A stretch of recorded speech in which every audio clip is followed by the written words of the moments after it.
Passive income එසේත් නැත්නම් අක්‍රීය ආදායම් මාර්ග කියලා කියන්නේ ඔයාලා මුදල් ඉපයීම සඳහා ක්‍රියාශීලීව සහභාගී නොවුනත් ඔයාලගේ account එකට මුදල් ලැබෙන ක්‍රමයක්.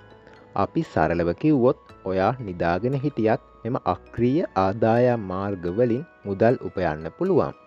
පැසිව් ඉන්කම් පිළිබඳව කරපු පළවෙනි වීඩියෝව ඔයාලා තවම බැලුවේ නැත්නම් ඒකත් බලලම ඉන්න කියලා ඔයාලට ආරාධනා කරනවා.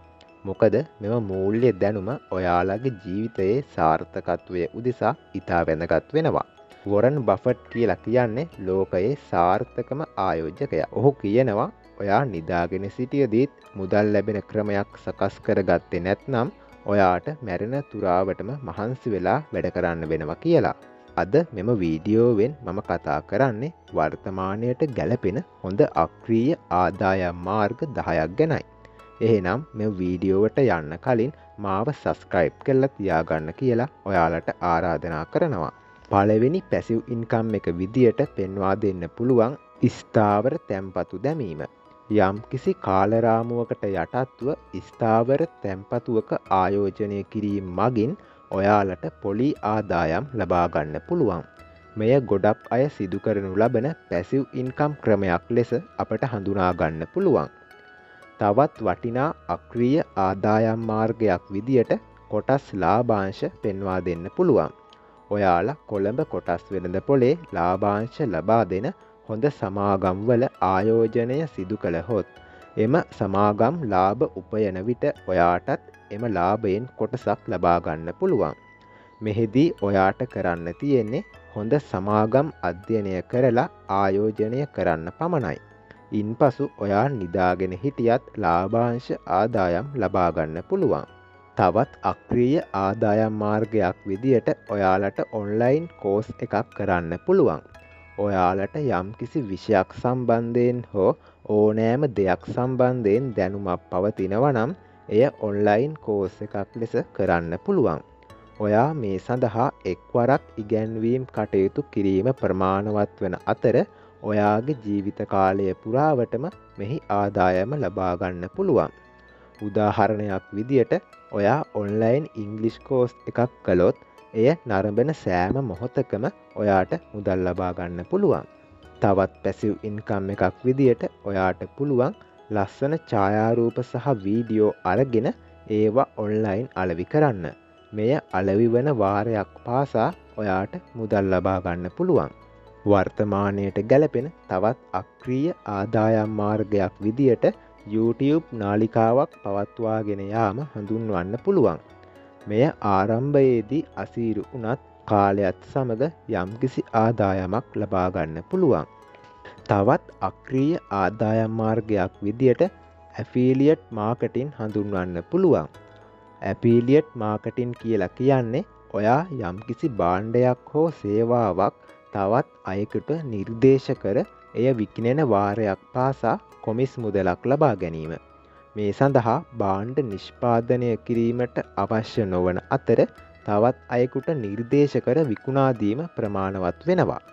ඒ වගේම තවත් පැසිව් ඉන්කම් එකක් විදියට ඔයාගේ දැනුම අලෙවි කිරීම හඳුනා ගන්න පුළුවන්. දැන් ඔයාලා හිතනවා ඇති කොහොමද අපේ දැනුම අලෙවි කරන්න කියලා. ඔව්, එය කරන්න පුළුවන් එක් ක්‍රමයක් විදියට පොතක් රචනා කර එය පළ කිරීම හඳුනා ගන්න පුළුවන්. මෙම පොත අලෙවි වන වාරයක් පාසා ඔයාට මුදල් ලබා ගන්න පුළුවන්.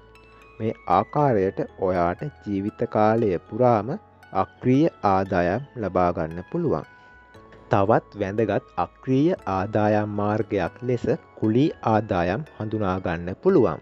මෙම කුලී ආදායම් ලබා ගැනීම සඳහා අපට විවිධ දේවල් කුලියට ලබා දෙන්න පුළුවන්. ඒ අතර නිවාස කුලියට ලබා දීම, ඉඩම් කුලියට ලබා දීම, යන්ත්‍ර සූත්‍ර කුලියට ලබා දීම ආදිය විශේෂයෙන් හඳුනා ගන්න පුළුවන්. උදාහරණයක් විදියට ඔයාට පුළුවන් Nescafe මැෂින් එකක් මිලදීගෙන විවිධ උත්සව සඳහා එය කුලියට ලබා දෙන්න. මේ තුලින් ඔයාට කුලී ආදායම් උපයන්න පුළුවන්. ඒ වගේම ඔයා ඔයාගේම බිස්නස් එකක් ආරම්භ කරලා එය හොඳ සිස්ටම් එකක් යටතේ සේවකයන් යොදවමින් සිදු කරන්න පුළුවන්. මෙහිදී ඔයා ඍජුවම සම්බන්ධ වීමට අවශ්‍ය නොවන නිසා මෙය අක්‍රීය ආදායම් මාර්ගයක් ලෙස දියුණු කරන්න පුළුවන්. ධම්මික පෙරේර මහතා කියලා කියන්නේ ලංකාවේ අංක 1 ව්‍යාපාරිකයෙක් විදියට අපිට හඳුන්වන්න පුළුවන්. ඔහු ප්‍රකාශ කරන ආකාරයට ඔහුගේ සියලුම ව්‍යාපාර යම්කිසි සිස්ටම් එකක් යටතේ පාලනය සිදු කරන නිසා ඔහු ඍජුවම ඒ සඳහා සහභාගී වීමට අවශ්‍ය නොවන බවයි. මේ ආකාරයට ඔයාගේ බිස්නස් එකක් තුළින් උනත් ඔයාට පැසිව් ඉන්කම් එකක් ලබා ගන්න පුළුවන්.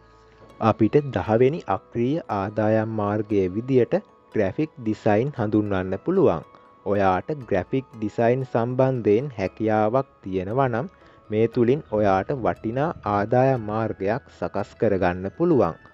අන්තර්ජාලය හරහා ඔයා නිර්මාණය කරන ලද ග්‍රැෆික් ඩිසයින් අලෙවි කිරීම සිදු කළ හැකි අතර එය විකිණෙන වාරයක් පාසා ඔයාට අක්‍රීය ආදායම් උපයන්න පුළුවන්. ඔව්, අද අපි කතා කරපු අක්‍රීය ආදායම් මාර්ග 10 සාරාංශයක් ලෙස නැවත හඳුනා ගනිමු.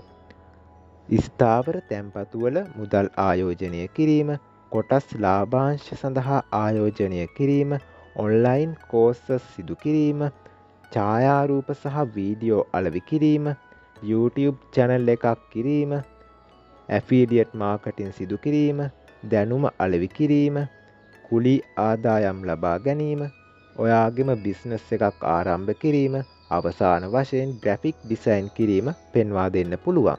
ඔව්, මෙම වීඩියෝව තුළින් ඔයාගේ ජීවිතයට වටිනාකමක් එකතු කරගත්ත කියලා මම හිතනවා. එහෙනම් මෙම වීඩියෝවට ලයික් කරන්න. ඒ වගේම මෙය යාළුවන්ටත් දැනගන්න ෂෙයා කරන්න. වීඩියෝ පිළිබඳ ඔයාගේ අදහසත් පහලින් කමෙන්ට් කරන්න. එහෙනම් මේ වගේ තවත් වටිනා වීඩියෝවකින් හමු වන තෙක් අදර ගිහින් එන්නම්. ඔයාලට ජය වේවා.